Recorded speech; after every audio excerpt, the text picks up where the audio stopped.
దైవజనులు, గౌరవనీయులు, పెద్దలు, సేవకులందరికీ మా హృదయపూర్వకమైన క్రీస్తు పేరిట శుభములు, వందనములు తెలియజేసుకుంటున్నాం. మరి క్రైస్ట్ చర్చ్ సిబిటి గుంటకల్ వారి ఆధ్వర్యంలో మరి ప్రతి నెల అనేక కార్యక్రమాలు జరిగిస్తూ దేవుణ్ణి మహిమపరుస్తూ గొప్పగా వాడబడుతున్న సంఘంగా ఉంది. మరి ఇదే ప్రాంతాల్లో అనేక కోట్ల రూపాయల కట్టడాలు కలిగిన ఎన్నో మందిరాలు ఉన్నా సత్యం లేకపోవటం వల్ల చాలామంది దేవుని యొక్క ప్రేమకు కానీ దేవుని యొక్క పరలోక కానీ వాళ్ళు దూరంగా ఉన్నారని మనం చెప్పక తప్పదు. కనుక ఒక సంఘానికి కావాల్సింది భౌతిక సంబంధమైన వాటికంటే, అంటే ఉండకూడదని కాదు కానీ, భౌతిక సంబంధమైన కట్టడాలు కానీ, భౌతిక సంబంధమైన వస్తువులు కానీ, భౌతిక సంబంధమైన డబ్బు కంటే కూడా ఒక సంఘానికి సత్యం పునాదిగా ఉండాలి. సత్యాన్ని బట్టే సంఘం అన్నది నడిపింపబడుతుంది. సత్యాన్ని బట్టే సంఘం అనేది ఎత్తబడుతుంది. కనుక మరి క్రైస్ట్ చర్చ్ సిబిటి మరి గుంటకల్లు మరి చిన్న సంఘమైనా మరి సత్యంలో నిలబడడం, సత్యం కోసం కష్టపడడం దేవుడు చూసే ప్రతిఫలాన్ని ఇస్తాడని ఖచ్చితంగా మనము నమ్మక తప్పదు. పిల్లరా, మరి మొదటి పాఠంలో మరి మంచి సంగతులు దైవజనులు సురేష్ గారి ద్వారా మనం విన్నాం. సాతాను విషయానికి అసలైన ఔషధం అనేది ఇది పెద్ద పెద్ద మేధావులు అనుకునే వాళ్ళని కూర్చోబెట్టుకొని చెప్పాల్సిన పాఠం. ఎవరైతే మేము స్కాలర్స్ లేకపోతే మేము జ్ఞానులు అనుకునే వాళ్ళు ఎవరైతే ఉంటారో ప్రపంచంలో, అంటే శాస్త్రవేత్తలు, డాక్టర్స్ లేకపోతే మేధావులు అనుకునే వాళ్ళు ఎవరంటే అందరిని కూర్చోబెట్టుకొని మనిషికున్న అసలైన సమస్య ఇది అని చెప్పాల్సిన అవసరం ఉంది. కానీ ఎవరు ప్రపంచం వినే పరిస్థితులు ఎవరు లేరు. అది దేవుడు మనకు అనుగ్రహించాడు కనుక మనము ధన్యులం. కనుక పిల్లరా, మరి దేవుడిచ్చే ఈ మంచి అవకాశాన్ని మనం సద్వినియోగపరచుకుంటూ దేవుని కోసం మనం అందరూ బ్రతకాలని ప్రేమపూర్వకంగా మీకు అందరికీ తెలియజేసుకుంటున్నాం. చిన్న ప్రార్థన చేసుకొని ముందున్న కార్యక్రమానికి వెళ్దామండి. మహాదయ కలిగిన మా కన్న తండ్రి అయిన దేవ, జీవం కలిగిన మా తండ్రి, మా ప్రయాణాలన్నింటిలో క్షేమంగా ఈ గుంటకల్లు మహాపట్నానికి చేర్చి మీ పిల్లలతో కలిసి మీ సన్నిధిలో ఉండడానికి ఇచ్చిన ధన్యతను బట్టి స్తోత్రం చెల్లించుకుంటున్నాం. సంఘాన్ని జ్ఞాపకం చేసుకోండి. సంఘాన్ని నడిపిస్తున్న మాతోటి జతపని వారు మీ కుమారులు సురేష్ గారిని, వారి కుటుంబాన్ని, వారు చేస్తున్న సేవను మీరు దీవించండి. సంఘంలో ఉన్న పెద్దలు, కోఆర్డినేటర్స్, సహాయకారులుగా ఉన్నవాళ్ళు, సంఘంలో ఉన్న విశ్వాసులందరినీ వారి వారి కుటుంబాలను మీరు దీవించి కాపాడమని అడుగుతున్నాం. మీ పిల్లలు సత్యంలో ఉండి విడిచిపెట్టకుండా ఎల్లప్పుడూ మీ యందు స్థిరులుగా నిలవబడే భాగ్యాన్ని ఇచ్చి సహాయం చేస్తారని క్రీస్తు పేరట ఈ ప్రార్థన సమర్పిస్తూ అడిగి వేడుకొనుచున్నాం తండ్రి.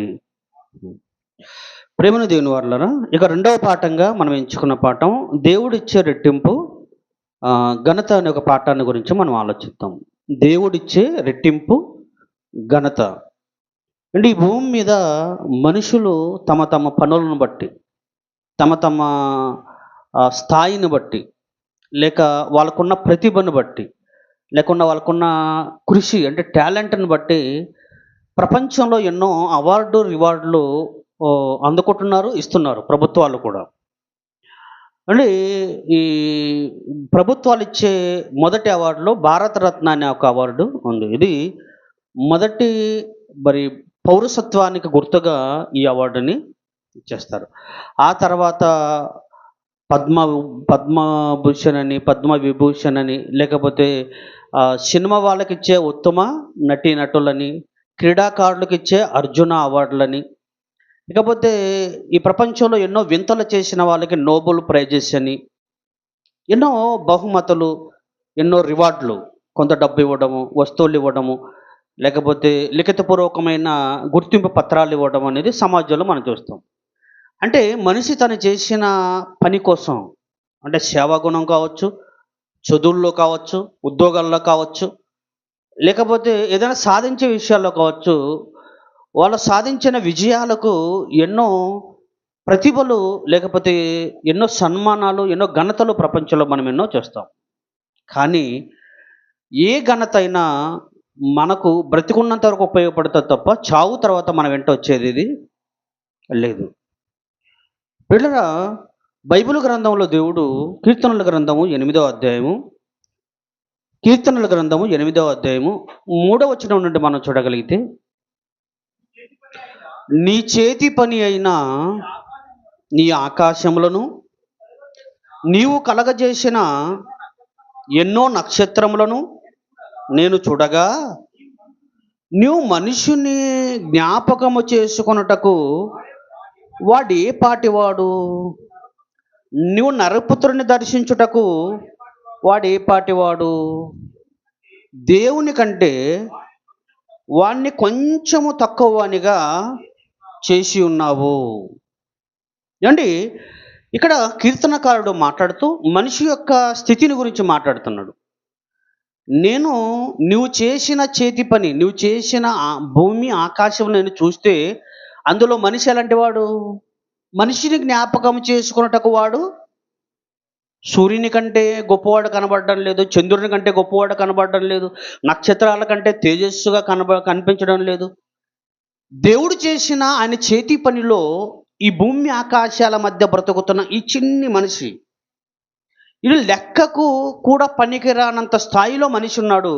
అయినా దేవుడు ఈ విశ్వానికి మనిషిని రారాజుగా నియమించాడు. స్థాయిలో చిన్నవాడే కనిపించవచ్చు, కానీ విశ్వానికి కేంద్రం మనిషే. మనిషి కోసమే ఈ విశ్వం పుట్టింది. మనుషుల కోసమే ఈ జంతువులు పుట్టాయి, పురుగులు పుట్టాయి. ఈ భూమి మీద ఉన్న ప్రతి జీవి కూడా ఎవరి కోసమేట? మనిషి కోసమే.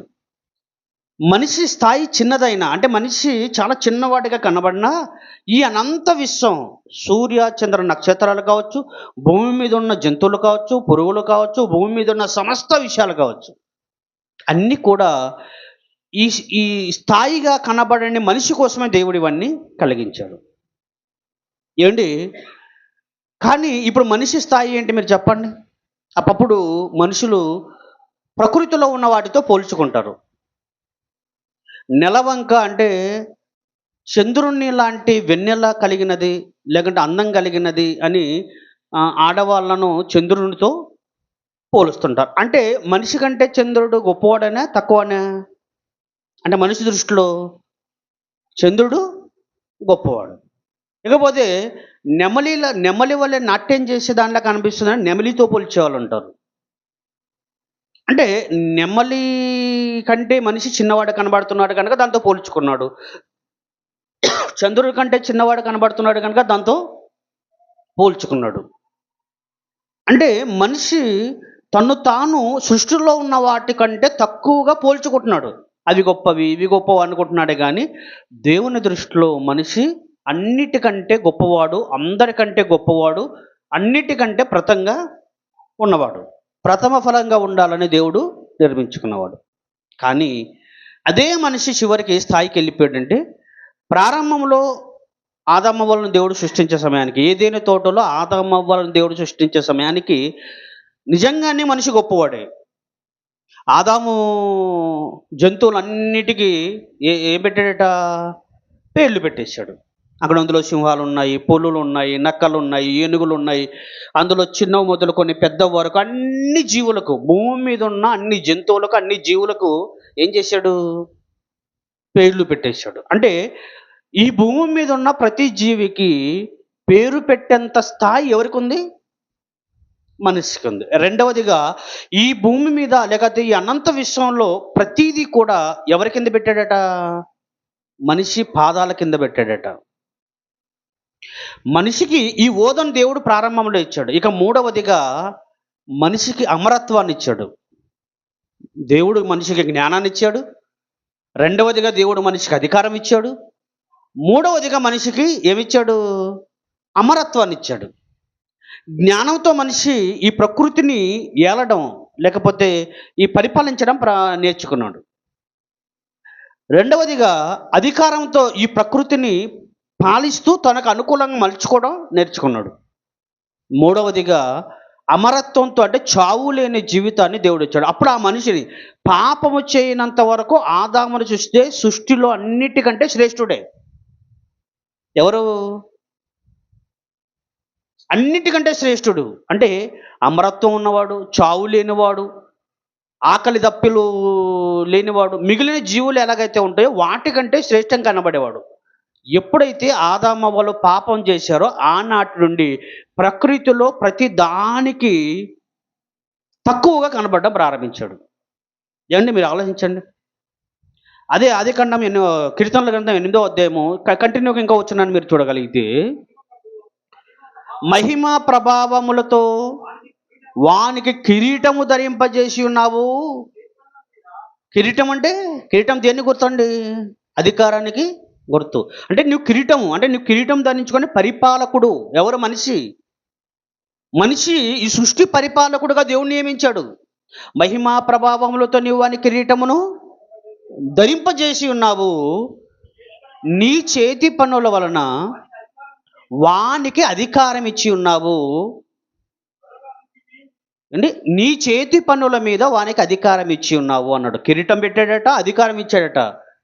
కానీ ఈ కిరీటం పోయింది, అధికారం పోయింది. ఎక్కడ? ఏదైనా తోటలోని మనిషి పోగొట్టుకున్నాడు. దేవుడు మనిషికి కిరీటం పెట్టి ఘనతిచ్చి సృష్టిలో నీవే గొప్పవాడివి, నీవే ఉద్ధారకుడివి, నీవే పరిపాలకుడివి అని దేవుడు నియమించి, రెండవదిగా ఈ సృష్టిలో నీవే అధికారివని దేవుడు నియమించి, మూడవదిగా చావు లేని దేవుడు లాంటి జీవితాన్ని దేవుడు మనిషికి ఇస్తే మనిషి దాన్ని పోగొట్టుకున్నాడు. మరలా అది పొందుకోవాలి అంటే మరలా అది సాధించుకోవాలి. దేవుడిచ్చిన ప్రారంభంలో దేవుడిచ్చినవి మళ్ళా పొందుకోవాలంటే చాలా కష్టపడితే తప్ప అది మరలా దక్కదు. అయితే పిల్లరా, మత్తయి సువార్త 6వ అధ్యాయము 27వ వచనాన్ని మీరు చూడగలిగితే, మత్తయి సువార్త 6వ అధ్యాయము 27వ వచనం, 26 చివరి వచనం, 27 నుంచి ఫస్ట్ వచనం చదువుతున్నామండి. మీరు వాటికంటే బహుశ్రేష్ఠులు కారా? మీలో నెవడు చింతించుట వలన తన ఎత్తు మూరుడు ఎక్కువ చేసుకొనగలడు? వస్త్రములను గూర్చి మీరు చింతింపనేలా? అడవి పువ్వులను ఎలాగో ఎదుగుచున్నవో ఆలోచించుడి. అవి కష్టపడవు, వడకవు, అయినను తన సమస్త వైభవంతో కూడిన సొలొమోను సైతము వీటిలో ఒకదాని వలనైనను అలంకరింపబడలేదు. చివరికి మనిషి ఏ స్థాయికి వచ్చాడంటే, ఒకనాడు ఈ సృష్టిగా రారాజుగా దేవుడు నియమించాడు, యజమానిగా దేవుడు నియమించాడు, పరిపాలకుడిగా దేవుడు నియమించాడు, అమరత్వం కలిగిన వాడుగా దేవుడు నియమిస్తే చివరికి గడ్డి పువ్వుతో కూడా సమానం కాలేనంత స్థాయి దిగిపోయాడండి మనిషి.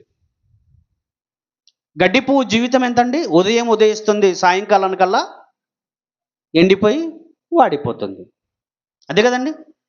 గడ్డి పువ్వు అంటే శీతాకాలంలో కానీ చలికాలంలో కానీ ఆ మంచుకి గడ్డి పువ్వులు మొలుస్తుంటాయి. అలా అరణ్యంలో, బీడు భూముల్లో గడ్డి పువ్వులు అంటే చాలా అందంగా ఉంటాయండి. వాటితో ఇక ఏ పువ్వులు కూడా అందంగా ఉండదు. ఒకే పువ్వులోనే అన్ని రకాల కలర్స్, గ్రీన్ ఉంటుంది, ఎల్లో ఉంటుంది, వైట్ ఉంటాయి, బ్లాక్ ఉంటాయి, అన్ని కలర్స్ ఉంటాయి. గడ్డి పువ్వుని తీసుకొస్తే మిగిలిన ఉన్న పువ్వుల కంటే అది అందంగా కనపడతాయి. కానీ దాని ఆయుష్ ఎంత? ఉదయాన్నే పుష్పించి సాయంకాలానికల్లా వాడిపోయి ఎండిపోయి అది లేకుండా పోతుంది. అంటే గడ్డి పువ్వును దేవుడు ఏం చేశాడట? అందంగా అలంకరించాడు. కానీ దానికి ఉన్న ఆయుష్ ఎంత? ఒక పూట, అంటే ఉదయం నుంచి సాయంకాలం వరకు దాని ఆయుష్. ఇప్పుడు దేంతో పోటీ పెడుతున్నాడు? ఇప్పుడు దేవుడు సొలొమోను రమ్మన్నాడు. సొలొమోను ప్రపంచంలో ఉన్న వాళ్ళందరికంటే జ్ఞానం కలిగిన వాడు, సంపద కలిగిన వాడు, ఐశ్వర్యం కలిగిన వాడు. ఇక ఆయన దగ్గర కొదువు అంటే ఏమీ లేదు. బంగారం, టన్నుల కొద్ది బంగారం నిల్వ ఉంది ఆయన దగ్గర. వెండి, బంగారం, ముత్యాలు, ఏమండి వైభవంతో కూడిన సొలొమోను. ఇక ఏ తక్కువ లేదు. ఇప్పుడు దేవుడు సొలొమోన్ని ఎక్కడ రమ్మంటున్నాడు? ఒకవేళ నువ్వే గొప్పవాడివైతే గడ్డి పువ్వు దగ్గరకు వచ్చి నిలబడమన్నాడు. నువ్వు అన్నీ అలంకరించుకో. నార వస్త్రాలు ధరించుకుంటావా, ఊద వస్త్రాలు ధరించుకుంటావా, రాజవస్త్రాలు ధరించుకుంటావా, లేకపోతే పర్ఫ్యూమ్స్ కొట్టుకొని వచ్చి నువ్వు పువ్వు ముందు నిలబడతావా? కానీ చివరికి పువ్వే గెలుస్తుంది, కానీ నువ్వు పడిపోతావు. అంటే దానిలా అలంకరించుకోవడం సొలొమోను కూడా సైతం అవదట. అంత బాగా అలంకరించాడట. మరి ఉదయించి సాయంకాలానికి ఎండిపోయే గడ్డి పువ్వుని ఇంత బాగా నేను అలంకరిస్తే, నా పిల్లలు కదా, మీరు నా స్వరూపాలు కదా, నా వారసులు కదా మీరు, మిమ్మల్ని ఎందుకు నేను అలంకరించను? మీరు ఎందుకు వస్త్రముల గురించి మీరు బట్టలు లేవనో, తిండి లేవనో, ఏమంటే ఇల్లు లేదనో, ఏమి తాగడానికి లేవనో మీరు ఎందుకు చింతిస్తున్నారు? గడ్డి పువ్వుని సాక్ష్యంగా పెట్టాడు. థర్డ్ మళ్ళా చదవండి, ఎంత బాగుంటుంది అది. మళ్ళా చదవండి 29 వచనాన్ని మీరు చూడగలిగితే, అయినను తన సమస్త వైభవముతో కూడిన సొలొమోను సైతము వీటిలో ఒకదాని వలనైనను అలంకరింపబడలేదు. నేడుండి రేపు పొయ్యిలో వేయబడు అడవి గడ్డిని దేవుడు ఇలాగూ అలంకరించిన ఎడల అల్ప విశ్వాసులారా మీకు మరి నిశ్చయముగా వస్త్రములు ధరింపజేయును కదా. అల్ప విశ్వాసాలను తీసుకొచ్చి గడ్డి పువ్వుని చూపించి విశ్వాసుల కంటే అని దాని చేత పాఠం చెప్పేస్తున్నాడు. నేడుండి రేపు పొయ్యిలో వేయబడే గడ్డి పువ్వుని ఇంతగా అలంకరించిన దేవుడు మరి మీకు వస్త్రాలు ఇవ్వడా? మీకు తిండి పెట్టడా? మీకు నీరు ఇవ్వడా తాగడానికి? మీరు ఎందుకు చింతిస్తున్నారు? అంటే మనిషి అన్నీ వదిలేసి తిండి కోసం చింతిస్తున్నాడు, బట్టల కోసం చింతిస్తున్నాడు, ఇంటి కోసం, భూమి మీద ఉన్న వాటి కోసం చింతిస్తున్నాడు. ఏమంటే ఈ ప్రకృతిలో మనిషికి ఉన్నంత చింత సృష్టిలో ఏ జీవికి లేదు.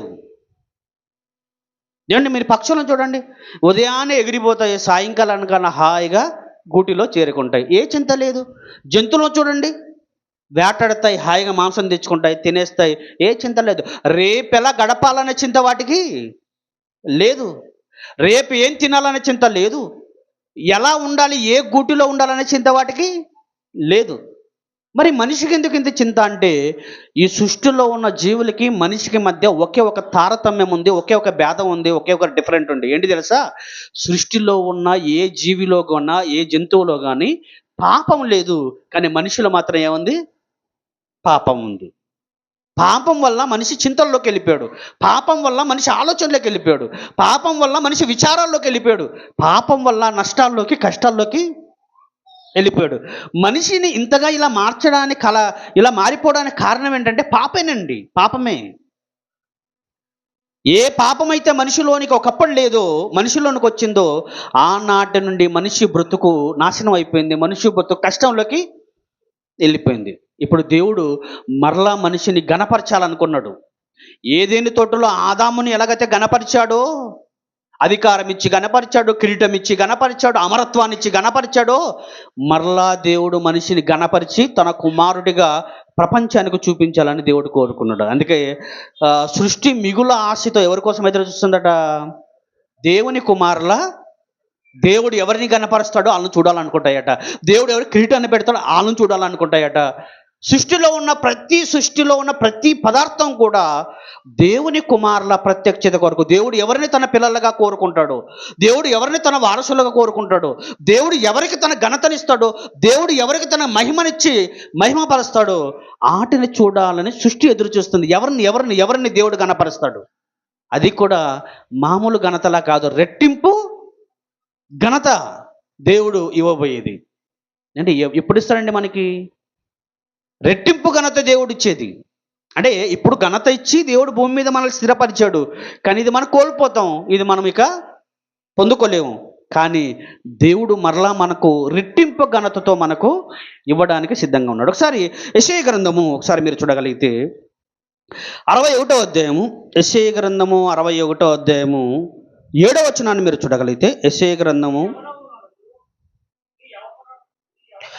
మీ అవమానమునకు ప్రతిగా రెట్టింపు ఘనతను నొందుదురు. మీ అవమానమునకు ప్రతిగా అంటే మీరు ఇప్పుడు అవమానాన్ని పొందుతున్నారే, ఇది ఏ కాలము? యెషయా గారి కాలం. యెషయా గారి కాలంలో ఇజ్రాయేళ్ల పరిస్థితి కానీ, లేకపోతే అక్కడ ఉన్న యూదులు, ఇజ్రాయేల్ యొక్క స్థితి ఏంటంటే, వాళ్ళ యొక్క నాశనానికి వెళ్ళిపోతారు, అన్యజనుల మధ్యలోకి వెళ్ళిపోతారు. వాళ్ళంతా 70 ఏళ్ళ చెరకాలంలోకి వెళ్ళిపోతారు. వాళ్ళని అవమానపరుస్తారు, వాళ్ళని హేళన చేస్తారు. 70 ఏళ్ళు యెరూషలేము మందిరం పడగొట్టబడుతుంది. 70 ఏళ్ళు పూజా కార్యక్రమం ఏం జరగదు. నెబుకద్నెజరు వచ్చి యూదులను ఎత్తుకెళ్ళిపోతాడు, అష్షూరు రాజు వచ్చి ఇజ్రాయేల్ని ఎత్తుకెళ్ళిపోతాడు. ఇక అవమానపరచబడతారు. కానీ దేవుడు మరలా వాగ్దానం చేస్తున్నాడు, ఏంటి తెలుసా?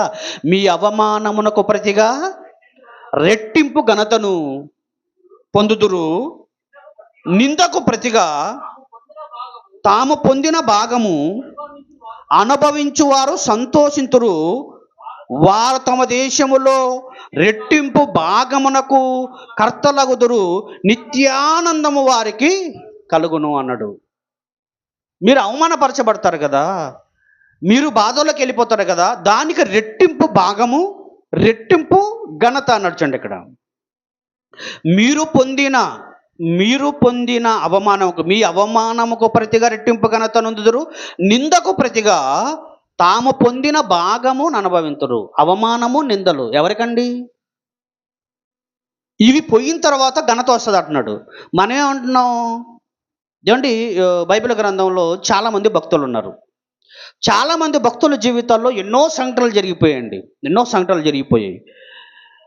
వాళ్ళ జీవితంలో చెయ్యని నేరానికి ఎన్నో బాధలు అనుభవించిన వారు ఉన్నారు, ఎన్నో కష్టాలు అనుభవించిన వారు ఉన్నారు, ఎన్నో శ్రమల్లోకి వెళ్ళిపోయిన వాళ్ళు ఉన్నారు. అందులో ఒక వ్యక్తిని మనం చూడగలిగితే ఆదికాండము దేవుడు ఒక మనిషిని ఘనపరచడానికంటే ముందుగా మనిషిని ఎలా దేవుడు ఎదురు చూస్తాడో, లేకపోతే ఏం చేస్తే దేవుడు ఘనపరుస్తాడో మీరు చూడగలిగితే 45వ అధ్యాయం 13వ వచనాన్ని మీరు చూడగలిగితే, ఆదికాండము 45వ అధ్యాయము 13వ వచనం, ఆదికాండము 45వ అధ్యాయము 13వ వచనాన్ని మీరు చూడగలిగితే, ఐగుప్తులో నాకు కలిగిన సమస్త ఘనతను నా తండ్రికి తెలియజేసి త్వరగా నా తండ్రిని ఇక్కడికి తీసుకుని రండని తన సహోదరులతో చెప్పాను. ఎవరండి ఈయనెవరు? ఐగుప్తులో నాకు కలిగిన సమస్త ఘనత. ఈ ఘనతకు ముందు ఏం జరిగిందో తెలుసా అండి? దేవుడు ఈ అవమానపరచబడ్డాడు. ఎవరు? యోసేపు గారు. నింద వేయబడ్డాడు యోసేపు గారు. తర్వాత గెంటి వేయబడి, ఇంట్లో నుంచి గెంటి వేయబడ్డాడు. తర్వాత అమ్మి వేయబడ్డాడు. తర్వాత చంపబడ్డానికి సిద్ధమైపోయాడు. చివరికి తన సొంత అన్నలే ఇస్మాయిలీలకు అమ్మేస్తే ఐగుప్తు దేశానికి వెళ్ళిపోయాడు. పనివాడిగా, దాసుడిగా, వెట్టి చాకరీ చేసేవాడిగా వెళ్ళిపోయాడు. అక్కడికి వెళ్ళిన తర్వాత పొతిఫరను నమ్మి తన ఇంట్లో ఉంచుకుంటే పొతిఫర భార్య నిందలేసి మళ్ళా జైల్లో పంపించేసింది. ఎన్నేళ్ళు జైల్లో ఉన్నాడు తెలుసా యోసేపు? చెయ్యని నేరానికి. పొతిఫర భార్య వేసిన నింద చెయ్యని నేరం. అది యోసేపు గారు చేయలేదు, ఆ పాపం చేయలేదు. చెయ్యని నేరానికి 7 ఏళ్ళు జైల్లో ఉన్నాడండి ఆయన. ఏమండి, ఎందుకు జైల్లో ఉండాలి? మీరు ఆలోచించండి. ఎందుకు అమ్మివేయబడాలి? ఎందుకు త్రోసివేయబడాలి? ఎందుకు తన తండ్రికి దూరం అవ్వాలి? ఎందుకు తన కుటుంబానికి దూరం అవ్వాలి? అంటే ఒంటరిగా, అనాథగా, దాసుడిగా, పనివాడిగా, తాను దేశం కానీ దేశంలో, మనుషులు కానీ మనుషుల మధ్య పరదేశిగా బ్రతుకుతూ ఏమంటే తన జీవిత కాలంలో వేదన అనుభవించాడు, బాధను అనుభవించాడు. చెయ్యని నేరానికి 7 ఏళ్ళు శిక్షను అనుభవించాడు. 7 ఏళ్ళు శిక్ష అనుభవించిన తర్వాత అప్పుడు దేవుడు ఆ జైల్లో ఉన్న 2 ఖైదీలు ఎవరైతే ఉన్నారో, రాజును చంపేద్దామని నేరానికి ఆ జైలుకి వచ్చిన వాళ్ళలో 2 అందులో ఉన్నారు. ఆ 2కి కలభావం చెప్పి యోసేపు బయటికి వెళ్ళిన తర్వాత నా కోసం మీరు ఆలోచించండి అన్నాడు. కానీ వాళ్ళు కూడా మర్చిపోయారండి. ఇప్పుడు కలభావం ఖైదీలు కాదు, ఎవరికి తెప్పిస్తాడు? ఫరో రాజుకి కళను తెప్పిస్తాడు. ఇప్పుడు ఆ కలభావం చెప్పాలంటే యోసేపు ఎక్కడి నుంచి రావాలి? ఖైదీగా ఉన్న యోసేపు ఏమండి మహారాజుగా మళ్ళా బయటికి రావాలి. ఆ కళాభావం ఫరోకు చెప్పడం, 7 ఏళ్ళు కరువు కాలం వస్తుందని ముందుగా ప్రవచించడం, 7 ఏళ్ళు కరువు కాలానికి పరిష్కారం కూడా యోసేపు గారు చూపించడం. ఇదంతా విన్న తర్వాత ఫరోకు అర్థమైంది ఏంటంటే, నీలాంటి జ్ఞానం కలిగిన దైవ సంభూతుడు నాకు ఇంకెవరు ఉండరు, నా ఇంటి మీద, నా దేశం మీద నీవే అధికారం అన్నాడు. అండి, ఎన్నేళ్ళ తర్వాత? 7 ఏళ్ళు జైలు చెరసాల అనుభవించాడు. ఎన్నో ఏళ్ళు వెట్టి చాకరీ చేశాడు. ఇన్నేళ్ళ అవమానం తర్వాత, నిందల తర్వాత దేవుడు రెట్టింపు ఘనతకు ఆయన్ని ఆహ్వానించాడు. రెట్టింపు ఘనత అంటే ఏ దేశంలోనైతే జైలుకి వెళ్ళిపోయాడో, ఏ దేశంలోనైతే పనివాడుగా ఉన్నాడో అదే దేశానికి ప్రధానమంత్రి అయిపోయాడు. ఎవరు? యోసేపు గారు. మీరు ఏమనుకున్నారు తెలుసా? మనం ఏమనుకుంటాం అంటే రాత్రి మన బతుకులు మారిపోవాలనుకుంటాము. అంటే రాత్రి మారిపోతాయి. మీరు ఆలోచించండి. రాత్రి మనల్ని దేవుడు గొప్ప చేయాలనుకుంటాం. అవ్వదండి, అలాగవదు. యోసేపు గారు ఎన్నో అవమానాలు, ఎన్నో తిరస్కారాలు, ఎన్నో బాధలు అన్నీ అనుభవించిన తర్వాత ఆ దేశానికి ప్రధానమంత్రి అయ్యాడు. ప్రపంచంలో ఇంకెక్కడ ఆహారం లేదు. ఐగుప్తు దేశంలో యోసేపు గారి దగ్గర మాత్రమే ఆహారం ఉంది. 7 ఏళ్ళు కరువు కాలంలో యాకోబు గారి కుటుంబం కూడా చావు బతుకుల్లో ఉంది. అప్పుడు ఎవరైతే గెంటి వేశారో వాళ్ళే వచ్చి కాళ్ళ దగ్గర పడ్డారు. ఎవరు? యోసేపు అన్నలు. ఎవరైతే అవమానించారో, ఎవరైతే చంపాలనుకున్నారో చివరికి వాళ్ళే కాళ్ళ దగ్గర పడి నమస్కరించి మాకు ఆ భోజనం పెట్టయ్యా అని చెప్పి బతిమలాడుకునే స్థాయికి దేవుడు తీసుకొచ్చాడు. కారణం ఏంటంటే పాపం చేయకుండా నిలబడ్డాడు. ఎవరు? యోసేపు గారు. అవమానానికి బలైపోయాడు, నిందలకు బలైపోయాడు, చెరసాలకు బలైపోయాడు. ఇన్నేళ్ల తర్వాత దేవుడు రెట్టింపు ఘనతకు ఆయన్ని ఆహ్వానించాడు. ఏ ఐగుప్తు దేశంలోనైతే నిన్ను అవమానించారో అదే ఐగుప్తు దేశానికి నిన్ను చక్రవర్తిగా, ప్రధానమంత్రిగా నియమిస్తాను. ఎవరొస్తారో చూద్దాం అనుకున్నాడు. తర్వాత నుండి యోసేపు జీవితం ఏమైపోయింది? దేవుడు నిలబెట్టిన వాడిని ఇంకెవడు పడగొట్టలేడు. దేవుడు నిలబడితే పడగొట్ట శక్తి ప్రపంచంలో ఏది ఉండదు. అంతవరకు హేళనగా చూశారు, యోసేపుని చిన్నవాడుగా చూశాడు, పనికిరానివాడుగా చూశారు. తర్వాత దేవుడు ఐగుప్తు దేశానికి ప్రధానమంత్రిగా నిలబెట్టిన తర్వాత అప్పుడు యోసేపు గారు అంటారు తన అన్నలతో, ఐగుప్తులో నాకు కలిగిన సమస్త 13వ వచనం, 45వ అధ్యాయం 13వ వచనంలో, ఐగుప్తులో నాకు కలిగిన సమస్త ఘనతను మీరు చూచినది యావత్తును నా తండ్రికి తెలియజేసి త్వరగా నా తండ్రిని ఇక్కడికి తీసుకుని రండని తన సహోదరులతో చెప్పాడట. నన్ను చూడండి, నా ఘనతను చూడండి. దేవుడు నాకు ఇంతగా నన్ను ఘనపరిచాడు. దానికి మించిన ఘనత, దానికి మించిన రెట్టింపు ఘనత ఇప్పుడు యోసేపు గారు పరదేశంలోకి చేరుకున్నాడు, విశ్రాంతిలోకి వెళ్ళిపోయాడు. ఇప్పుడు పరదేశంలో పరిశుద్ధులతో పాటు నిలబడ్డాడు. ఎవడు దేవుని కోసం నిలబడితే దేవుడు మన పక్షంగా నిలబడతాడు. దేవుని ఘనపరిస్తే దేవుడు మనల్ని ఘనపరుస్తాడు. దేవుని క్రియలు చేస్తే దేవుడు మన క్రియలు చేస్తాడు. దేవుణ్ణి ప్రేమిస్తే దేవుడు మనల్ని ప్రేమిస్తాడు. నిలబడ్డ మన వంతు కావాలంతే. ప్రపంచంలో యోసేపు జీవితం లేదనుకున్నారు, ఇక ఏమి పనికిరాననుకున్నాడు. అలాంటి వాడిని తీసుకొచ్చి ప్రపంచంలోకి అన్నం పెట్టేవాడుగా మార్చేసాడండి. ప్రపంచ కరువు కాలంలో ఉన్న వాళ్ళకి అన్నం పెట్టి వాళ్ళని బ్రతికించేవాడుగా మార్చేశాడు. మీకు అర్థమవుతుందా? దేవుడిచ్చే రెట్టింపు ఘనత ఎంత ఎంత బాగుంటుందో మీకు తెలుసా? ఎక్కడైతే అవమానపరచబడతామో అక్కడే మనల్ని నిలబెడతాడు. ఎక్కడైతే నిందలు వేయబెడతామో అక్కడే మనల్ని సాక్ష్యంగా నిలబెట్టి మనల్ని ఘనపరుస్తాడు. ఇది భౌతిక కాలం, ఈ భౌతిక లోకంలో. కానీ చావు తర్వాత మనం చేసిన క్రియలను బట్టి దేవుడు పరలోకంలో మనల్ని అందరికంటే గొప్పగా మనల్ని బహుమానాలు ఇచ్చి ఘనపరుస్తాడు, కిరీటం ఇచ్చి ఘనపరుస్తాడు, ఆహ్వానించి అందరికంటే ముందు వరుసలు నిలబెట్టి మనల్ని ఘనపరుస్తాడు. రెట్టింపు సన్మానం అది, రెట్టింపు సన్మానం. దానికోసం మనం ఎదురు చూడాలి. దాన్ని సంపాదించుకోవాలంటే అది రావడానికంటే ముందు దేన్ని అనుభవించాలి? అవమానాలని, నిందలు, బాధలు, శ్రమలు ఇవన్నీ అనుభవిస్తేనే ఆ ఘనత వస్తుందని దేవుడు అంటున్నాడు. ఇవన్నీ వద్దు, మేము ఇలాగే ఉంటామని మమ్మల్ని ఘనపరచమంటే ఘనత రాదు. అదేవిధంగా దానియేలు గారి విషయంలో కూడా మీరు చూడగలిగితే, దానియేలు గ్రంథము దానియేలు గ్రంథాన్ని మీరు చూడగలిగితే, దానియేలు గ్రంథంలో దేవుడు దానియేలు విషయంలో ఏం చేశాడు, లేకపోతే ఏ విధంగా దానియేలును హెచ్చించాడు, లేకపోతే ఘనపరిచాడో మీరు చూడగలిగితే, దానియేలు గ్రంథము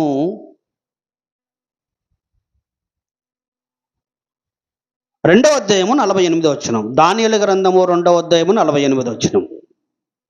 దానియేలు గ్రంథము 2వ అధ్యాయము 48వ వచనాన్ని మీరు చూడగలిగితే, రాజు దానియేలును బహుగా హెచ్చించి అనేక దానములనిచ్చి అతనిని బబులోను సంస్థానమంతటి మీద అధిపతిగాను బబులోను జ్ఞానులందరిలో ప్రధానునిగాను నియమించను. ఏమంటే దానియేలు ప్రధానుడైపోయాడా, ప్రధానమంత్రి అయిపోయాడా? ఏ దేశానికి? ఏంటి? నెబుకద్నెజరు యొక్క సామ్రాజ్యంలో ముందుగా దానియేలు ఎలా వచ్చాడంటే చిన్న పిల్లోడుగా, బాలుడుగా ఆ దేశంలోనికి చెరలో తీసుకొని రాబడ్డాడు. చెరలో కొనిపోబడిన దాసుడు ఎవరు? దానియేలు కానీ, మేషకు, షెడ్రోగా అతని స్నేహితులు కానీ, వీళ్ళు ముందుగా అందులోనికి చెరలో తీసుకుని రాబడ్డారు. కానీ దేవుని కోసం నిలబడ్డారు. దానియేలు సింహాల గుహలోకి వెళ్ళడానికి సిద్ధం అయిపోయాడు. అయినా దేవుడు సింహాల గుహలో నుండి దానియేలుని రక్షించాడు. మేషకు, షెడ్రకు, అబేద్నెగో వాళ్ళు అగ్నిగుండంలోనికి వెళ్ళడానికి సిద్ధమైపోయారు దేవుడి కోసం. అయినా దేవుడు వాళ్ళని కాబట్టి దేవుని కోసం నిలబడ్డారు గనుక ఇప్పుడు దానియేలు ఏమైపోయాడు? దాసుడుగా వచ్చాడు, ప్రధానమంత్రిగా మారిపోయాడు. దాని వెనకాల ఎన్ని నిందలు, ఎన్ని బాధలు, ఎన్ని అవమానాలు అంటే దానియేలుకి. దానియేలును చంపాలని ఎన్నో కుట్రలు పన్నారు. ఈ మేషకు షెడ్రకు అబేద్నెగోను చంపాలని ఎన్నో కుట్రలు పన్నారు. వాళ్ళని ఎలాగైనా దేశం నుంచి వెలగొట్టాలని ఎన్నో సాకులు చెప్పి రాజును మార్చాలని, నెబుకద్నెజరును మార్చాలని, తర్వాత బెల్షస్సరును మార్చాలని ఎన్నో ప్రయత్నాలు చేశారు. కానీ దేవుని కోసం నిలబడిన వీళ్ళు ఆ దేశంలో ఎలా మార్చాడట? అప్పుడు రాజు దానియేలును బహుగా హెచ్చించి, ఎంతగా హెచ్చించాడట? అప్పుడు వరకు ఎక్కడైతే నిందలేయబడ్డాడో, ఎక్కడైతే అవమానపరచబడ్డాడో అక్కడే దానియేలు ఏమైపోయాడట? అతనికి అనేక దానములు ఇచ్చి అతనిని బబులోను సంస్థానం అంతటి మీద అధిపతిగాను, బబులోను జ్ఞానులందరిలో ప్రధానునిగాను నియమించాను అన్నట్టు ఇక్కడ. అంటే దానియేలు అంత గొప్పగా రెట్టింపు ఘనతకు, రెట్టింపు సన్మానాన్ని కారకుడు అవ్వడానికంటే ముందు ఏం జరిగింది అనుకుంటున్నారు? రాత్రే దానియేలు అక్కడ ఆ దేశానికి ప్రధాని అవ్వలేదండి. దేవుడి కోసం నిందలు అనుభవించాడు, దేవుడి కోసం బాధలు అనుభవించాడు. కనుక మన దేవుడి కోసం నిలబడి మన ప్రవర్తనను మనం మార్చుకొని పరిశుద్ధిలో ఉండడానికి మనం అనుభవించే బాధలు అన్నిట్లో నుండి మనం ముందుకు సాగాలి. తర్వాత దేవుడు మనల్ని ఘనపరుస్తాడు. ఏమండి, యోసేపు విషయంలో అదే జరిగింది, దానియేలు విషయంలో అదే జరిగింది. ఇకపోతే దావీదు విషయానికి వచ్చేసరికి అది పిల్లరా, గొర్రెలు కాసుకొని గొర్రెల దొడ్లో ఉన్న దావీదుని తీసుకొచ్చి ఎక్కడ రాజుని చేశాడట? ఇజ్రాయేల్ మీద రాజులుగా నిలబెట్టాడట. ఏమంటే ఒక్క రోజులో జరిగింది అది? ఒక రోజు జరిగిందా? చిన్ననాటి గోలియాతుని చంపేశాడు, అప్పుడు రాజు అయ్యాడా? అవ్వలేదండి. వెంటనే రాజు అవ్వలేదు. గొర్రెలు కాసుకుంటూ గుడ్లో ఉన్న దావీదుని చూసి వాళ్ళ అన్నలు ఏమన్నారు? నువ్వు గొర్రెలు కాసుకోకుండా ఇక్కడ ఎందుకు వచ్చావు? ఇదంతా మా రాజ్యం, ఇదంతా యుద్ధం జరుగుతుంది అని పనికి మాలిన వాడుగా అంటే తక్కువగా చూశారు ఆయన్ని. కానీ ఎక్కడైతే దావీదు అవమానపరచబడ్డాడో, ఎక్కడైతే దావీదు నింద వేయబడ్డాడో ఆ దేశానికి లేకపోతే ఇజ్రాయేల్కి ఏమైపోయాడు? తర్వాత రాజుగా మారిపోయాడు. దానికి పట్టిన కాలం ఏంటో తెలుసా? 20 ఏళ్ళు వనవాసం చేసేయండి దావీదు. 20 ఏళ్ళు అరణ్యవాసం చేశాడు. పర్వతాలు, నదులు, అరణ్యాలు తిరుక్కుంటూ భార్య పిల్లల్ని తీసుకొని అరణ్యవాసం చేశాడు. ఎందుకో తెలుసా? ఎందుకు అలా చేశాడు? సౌలు చంపాలని తిరుగుతున్నాడు, దావీదు తప్పించుకోవాలని. ఏం నేరం చేశాడండి? 20 ఏళ్ళు జీవితం నాశనం అవ్వాలి. మీరు చెప్పండి, ఏ నేరం చేశాడండి దావీదు? తన భార్య పిల్లల్ని తీసుకొని అడవులంట, మృగాల వెంట, ఏమండి అరణ్యాల్లో నదుల వెంట తిరగాలి. మీరు చెప్పండి. కత్తి పడితే వేలకు వేలు చంపగలిగే దావీదు, కత్తి పడితే శత్రువు అన్నవాడు గుండెలు అడవులు పుట్టించే దావీదు ఏమీ మాట్లాడకుండా కన్నీటితో 20 ఏళ్ళు తన జీవితాన్ని అడవుల్లో గడిపాడు. తర్వాత వచ్చి రాజయ్యాడు మళ్ళా. అర్థమైందా?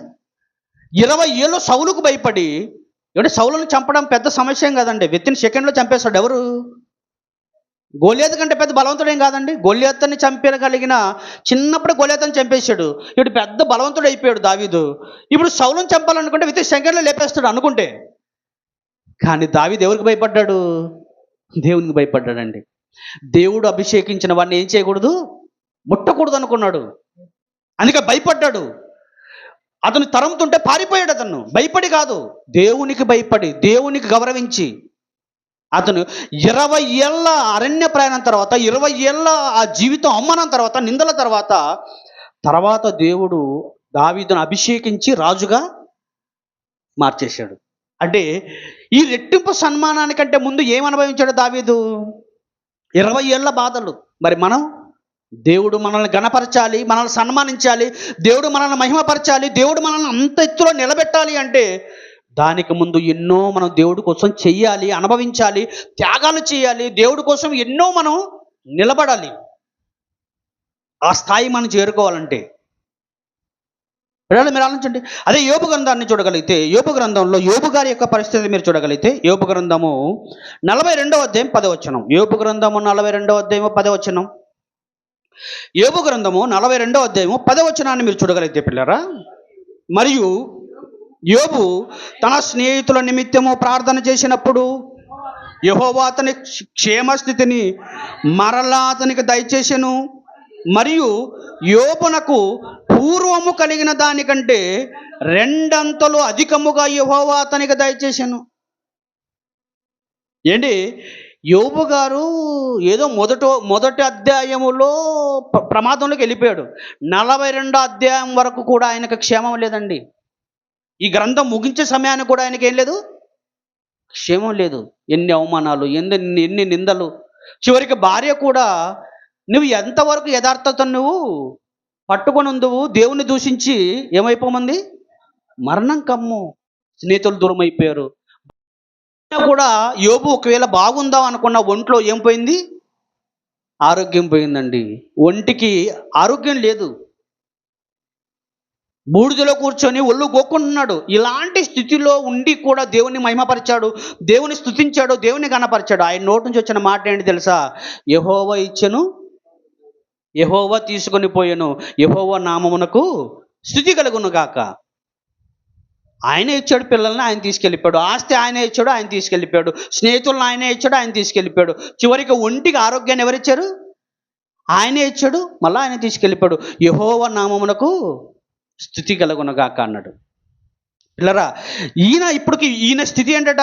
మరియు యోబు 42:10 మరియు యోబు తన స్నేహితుల నిమిత్తము ప్రార్థన చేసినప్పుడు యెహోవా అతనికి క్షేమ స్థితిని మరలా అతనికి దయచేసెను, మరియు యోబునకు పూర్వము కలిగిన దానికంటే ఎన్నంతలట, 2 అంతుల రెట్టింపు అధికముగా యెహోవా అతనికి దయచేసాను. రెట్టింపు, పిల్లలు రెట్టింపు, ఆస్తి రెట్టింపు, అధికారం రెట్టింపు, ఆరోగ్యం రెట్టింపు, రెట్టింపు సన్మానానికి రెట్టింపు ఘనతకు కారకుడు అయ్యాడు యోబు. కానీ ఎప్పుడు ఇన్ని అనుభవిస్తే కానీ ఆ స్థితి ఆయనకు క్షేమస్థితి రాలేదు. కనుక ప్రియులరా, భూమి మీద ఉన్న మనం ఇప్పుడు మన స్థితి ఏంటంటే ఈ సృష్టిలో ఉన్న ప్రతి జీవి కంటే తక్కువ కనబడుతున్నాం. కానీ దేవుడు మనల్ని కిరీటం పెట్టాలనుకుంటున్నాడు, దేవుడు మనకు అధికారం, సర్వాధికారం ఇవ్వాలనుకుంటున్నాడు, దేవుడు మనకు అమరత్వాన్ని ఇవ్వాలనుకుంటున్నాడు, దేవుడు మనకు స్వేచ్ఛని ఇవ్వాలనుకుంటున్నాడు. అది మనకి ఇవ్వాలి అంటే భక్తులు అనుభవించారే ఆ స్థితి మనం కూడా ఏం చేయాలి? అనుభవించాలండి, అనుభవించాలి. అనుభవించకుండా మనము పొందుకోలేము. కనుక ఇక ప్రభు విషయంలోకి వచ్చేసరికి పేతురు రాసిన మొదటి పత్రిక 3వ అధ్యాయము, పేతురు రాసిన మొదటి పత్రిక 3వ అధ్యాయము 22వ వచనాన్ని మీరు చూడగలిగితే, పేతురు రాసిన మొదటి పత్రిక 3వ అధ్యాయం 22వ వచనాన్ని మీరు చూడగలిగితే, ఆయన పరలోకమునకు వెళ్ళి దూతల మీదను అధికారుల మీదను శక్తుల మీదను అధికారము పొందిన వాడై దేవుని కుడి పార్శ్వమున ఉన్నాడు. ఇప్పుడు ప్రపంచంలో ఈ ముల్లోకాలలో అత్యధికముగా గణపరచబడిన ఒకే ఒక ఆయన ఉన్నాడు. ఆయన ఎవరు? యేసుక్రీస్తు అండి. ఆయన అధికారం ఒక్క దూతల మీద లేకుంటే ఒక్క లోకం మీద కాదు, ముల్లోకాల్లో చక్రవర్తిగా మారిపోయాడు. యేసేపు ఐగుప్తు దేశానికే ప్రధానమంత్రి, దానియేలు బబులోను సామ్రాజ్యానికే ప్రధానమంత్రి, దావీదు ఇజ్రాయేల్కే రాజు. కానీ యేసుక్రీస్తు ముల్లోకాల చక్రవర్తి, సర్వాధికారమైంది. అంతగా దేవుడు ఆయన హెచ్చించాడట, అంతగా దేవుడు ఆయన హెచ్చించి ఏం చేశాడట? ఆయన పరలోకమునకు వెళ్ళి దూతల మీదను అధికారుల మీదను శక్తుల మీదను, దూతల మీదను అధికారుల మీదను శక్తుల మీదను అధికారము పొందిన వాడై దేవుని కుడి పార్శ్వమందు ఉన్నాడు. ఇక దేవదూతలు అందరూ కూడా ఎవరి అధికారం కింద ఉన్నారు? యేసుక్రీస్తు అధికారం కింద. ఇంకో సందర్భం చూడండి, హెబ్రీయులకు రాసిన పత్రిక 1వ అధ్యాయము, హెబ్రీయులకు రాసిన పత్రిక 1వ అధ్యాయాన్ని మీరు చూడగలిగితే పిల్లరా, ఏమండి 4వ వచనం, హెబ్రీయులకు రాసిన పత్రిక 1వ అధ్యాయం 4వ వచనం, ఆయన దేవుని మహిమ యొక్క తేజస్సును ఆయన తత్వం యొక్క మూర్తిమంతమునై ఉండి తన మహత్తు గల మాట చేత సమస్తమును నిర్వహించుచు పాపముల విషయంలో శుద్ధీకరణము తానే చేసి దేవదూతల కంటే ఎంత శ్రేష్ఠుడై, దేవదూతల కంటే ఎంత శ్రేష్టమైన నామం పొందినో వారి కంటే అంత శ్రేష్ఠుడై ఉన్నత లోకమందు మహామహుడగు దేవుని కుడి పార్శ్వమున కూర్చున్నాడు. ఎంతగా హెచ్చింపబడ్డాడు మీరు చెప్పండి? ముల్లోకాలలో హెచ్చింపబడిన ఒకే ఒక నామం ఉంది. ప్రతి వాని నాలుక యేసుక్రీస్తు నామమున ఒప్పుకోవాలి, ప్రతి వాని మోకాలు క్రీస్తు న్యాయపీఠం మీదట వంగాలి. భూమి మీద పుట్టిన ప్రతి వాని నాలుక ఆయన ప్రభు అని ఒప్పుకోవాలి. రెండవదిగా ప్రతి వాని మోకాళ్ళ ఆయన ముందా వంగాలి. ఈ ఘనత ఎవరిచ్చారు? దేవుడిచ్చారు. ఎవరికిచ్చారు? మన ప్రభువుకి ఇచ్చాడు. ప్రభువు ఇంతగా ఘనపరచబడ్డానికి కారణం ఏంటంటే భూమి మీదకి మరియా గర్భం నుండి వచ్చిన ప్రభు తిరిగి శిలువలో మరణించేంత వరకు పాపము లేకుండా బ్రతికాడు. రెండవదిగా పాపుల కోసం బ్రతికాడు. మూడవదిగా రక్తం ఇచ్చి అనేక మంది పాపులను ఏం చేశాడు? పరిశుద్ధులుగా మార్చాడు. పాపము లేకుండా బ్రతికాడు, పాపుల మధ్య బ్రతికాడు, పాపుల కోసం బ్రతికాడు, తన రక్తం ఇచ్చి ప్రాణం ఇచ్చి ప్రపంచంలో ఉన్న ప్రతి మనిషి పాపాన్ని కడిగి పరిశుద్ధులుగా మార్చి తన రక్తం చేత ఆయా భాషలు, ఆయా జాతులు, ఆయా ప్రపంచంలో ఉన్న అన్ని జాతుల్లో ఉన్న మనుషులను ఏం చేశాడట? కొని దేవునికి ఒక రాజ్యంగాను, దేవునికి ఒక స్వాస్థ్యంగాను దేవునికి ఇచ్చేశాడు. అందుకే దేవుడు అందరికంటే మొదటి స్థానం ఎవరికి ఇచ్చారు? ప్రభుకి ఇచ్చేసాడండి. అందుకే ప్రభు దావీదు కంటే గొప్పవాడు, సొలొమోను కంటే గొప్పవాడు, యోసేపు కంటే గొప్పవాడు, దానియేలు కంటే గొప్పవాడు. ప్రపంచంలో శరీరాలు ధరించుకున్న వాళ్ళందరికంటే గొప్పవాడు ఎవరు? ప్రభువు. ఎందుకంటే ఆయన దేహంలో పుట్టినటువంటి మరణించేంత వరకు ఈ నీతిమంతులందరూ కూడా పాపం చేసి పాపాన్ని విడిచిపెట్టి పడి లేచిన వాళ్ళు, కానీ పడకుండా నిలబడిన ఒకే ఒక ఎవరు? యేసుక్రీస్తు. పాపము చేసి పాపాన్ని విడిచిపెట్టి పరిశుద్ధులైన వాళ్ళు ఉన్నారు, కానీ అసలు పాపమే చేయకుండా పరిశుద్ధులుగా నిలబడిన ఒకే ఒక ఆయన ఎవరు? యేసుక్రీస్తు. ఇప్పుడు ఆయన్ని దూతల మీద ఎలాట దేవదూతల కంటే ఎంత శ్రేష్టమైన నామం పొందినో వారికంటే అంత శ్రేష్ఠుడై ఉన్నత లోకమందు మహామహుడగు దేవుని కుడి పార్శ్వమందు కూర్చుని ఉన్నాడు. దేవుడు ఆయన్ని గణపరిచాడు. ఏంటి ఎలా గణపరిచాడట? 5వ వచనంలో ఎలా అనగా, నీవు నా కుమారుడవు, నేను నేడు నిన్ను కని ఉన్నాను అనియు, ఇదియుగాక నేను ఆయనకు తండ్రినయ్యుండును, ఆయన నాకు కుమారుడయ్యుండును అనియు ఆ దూతలలో ఎవనితోనైనను ఎప్పుడైనను చెప్పెనా. దూతలకు లేని ఘనత ప్రభువుకు వచ్చింది. సృష్టిలో ఎవరికి లేని ఘనత ప్రభువుకు వచ్చింది. ఆ ప్రభువుకు వచ్చిన ఘనత తెలుసా?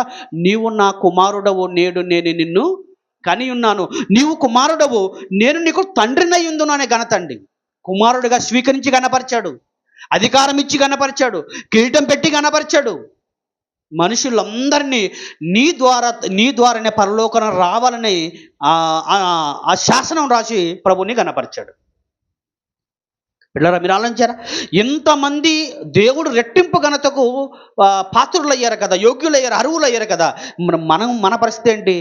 మనం కూడా ఆయన గణపరిచే వాళ్ళలో మనం కూడా ఉండాలి. అంటే ఇదిగో యోసేపు కష్టపడిన రీతిగా, దావీదు కష్టపడిన రీతిగా, దానియేలు, భక్తులు, ప్రవక్తలు అండి, ఎంతోమంది నీతిమంతులు కష్టపడిన రీతిగా మన జీవితాల్లో కూడా దేవుని కోసం మనం త్యాగాలు చేసి కష్టపడితే తప్ప ఆ రెట్టింపు ఘనత దేవుడు మనకు ఇవ్వలేడు. కనుక పిల్లరా, ఈ భూమి మీద ఉన్నంత వరకు మనం సాధించవలసింది అదే. అవార్డులు రివార్డులు అనేవి ఈ లోకంలో మట్టిలో కలిసిపోయేవి. ఏంటి, ఏ నోబెల్ బహుమతి తీసుకున్నా అది నేను మరణం నుండి ఏమి రక్షించలేదు, మృతి నుండి మరలా మన పునరుద్ధరణ నుంచి మనల్ని ఏమి లేపలేదు కదా. నువ్వు ఎంత పెద్ద సర్టిఫికేట్ తీసుకున్నా చావులో మట్టిలో నిన్ను పాతి పెట్టేంత వరకే తప్ప మట్టిలో నుండి లేపగలిగే ఒకే ఒక ఘనత ఏంటి తెలుసా? అదే వాక్యం. మట్టిలో మట్టిగా కలిసిపోయిన నిన్ను మరలా పునరుద్ధరణలో లేపే ఘనత దేవుడు క్రీస్తు ద్వారా మనకిచ్చాడు. అంటే అది మనం సాధించుకోవాలంటే భూమి మీద ఉండగానే పాపాన్ని విడిచిపెట్టే పరిశుద్ధులుగా మనము మారాలి. అలా మారడమే కాదు, మరణం వరకు ఆ పవిత్రతను మనం కాపాడుకోవాలి. అలా కాపాడుకోవడమే కాదు, అనేకులను పవిత్రులుగా మనము మార్చేయాలి అండి. అప్పుడు దేవుడు రెట్టింపు ఘనతతో మనల్ని గణపరిచే ప్రపంచంలో అందరికంటే ముందు మనల్ని నిలబెడతాడు. అలాంటి ఆహ్వానాన్ని మనం పొందుకోవాలి అంటే భూమి మీద ఉండగానే దేవుని వాక్యానికి లోబడి, దేవుని యొక్క మాటకు లోబడి మన ప్రవర్తనను, మన బ్రతుకును మార్చుకొని దేవుని కోసం మనం అందరూ కష్టపడాలని, ఆ ఘనతలో మనం కూడా పాలిభాగస్తులు అవ్వాలని మనస్ఫూర్తి నేను కోరుకుంటూ, మరొకసారి దేవుడు సంఘాన్ని నడిపిస్తున్న సహోదరులు, సేవకులు సురేష్ గారిని, వారి కుటుంబాన్ని, సంఘ పెద్దలను, సంఘంలో సహకారులుగా ఉన్న అందరినీ దేవుడు దీవించాలని మనస్ఫూర్తి నేను ఆశిస్తూ ఈ మాటలు నేను ముగించేస్తున్నాను. అందరికీ వందనాలు.